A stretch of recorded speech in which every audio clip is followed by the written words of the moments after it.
देते हैं। क्यों? उन्होंने सारा जीवन जी लिया, वो थक चुके हैं धन से, माया से, शरीर से, भोग से, विलास से, शरीर।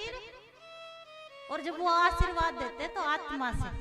इसलिए कभी कभी हाथ जोड़ के चलते फिरते उन्हें, कभी नहीं, रोजाना उनको राधे राधे बोलिए और देखिए वो कैसे आशीर्वाद देते हैं ना बूढ़ी माताएं। दूधो नाओ पूतो फड़ो होता है ना, तो बस झुकना।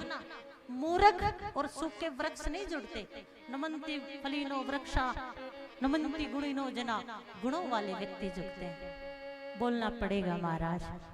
दूसरा, घर की माताओं को सुबह सूर्य उदय से पहले उठ जाना चाहिए। तुम घर की लक्ष्मी हो, बोलना पड़ेगा महाराज। इस कथा में, इस कथा के साथ चलने के लिए आपको क्या क्या करना है वो बता रहे हैं। सूर्य उदय से पहले स्नान कर लेना चाहिए और जितनी भी माताएं हैं तांबे का एक लोटा लेके उसमें थोड़े चावल डाल के रोजाना सूर्य भगवान को जल देना चाहिए। क्या बोलना पड़ेगा? जोर से बोलना पड़ेगा। क्यों? जिसके पास जो होगा वही तो आपको मिलेगा ना। जैसा करोगे संग और वैसा चढ़ेगा। क्यों देना चाहिए सूर्य को जल? क्यों देना चाहिए? क्यों? सूर्य भगवान सारे संसार को प्रकाशित करता है। छोटे से घर में तुम बिजली का प्रयोग करते हो, महीने 2 महीने में बिल देना पड़ता है। देते हो? हाथ उठाना जो बिजली की चोरी करते हैं। जो बिजली घर में आती है उसका बिल देना पड़ता है, लेकिन सूर्य भगवान आपसे, तुम जल का लोटा लेकर कोई मंत्र जानो ना जानो, क्योंकि मंत्रों से नहाना यह हमारा काम है सन्यासियों का। मंत्रों से अग्नि प्रज्वलित करना, मंत्रों से कपड़े पहनना। तुम्हारे और हमारे अंदर यही फर्क है कि हम हर काम मंत्र से करते हैं।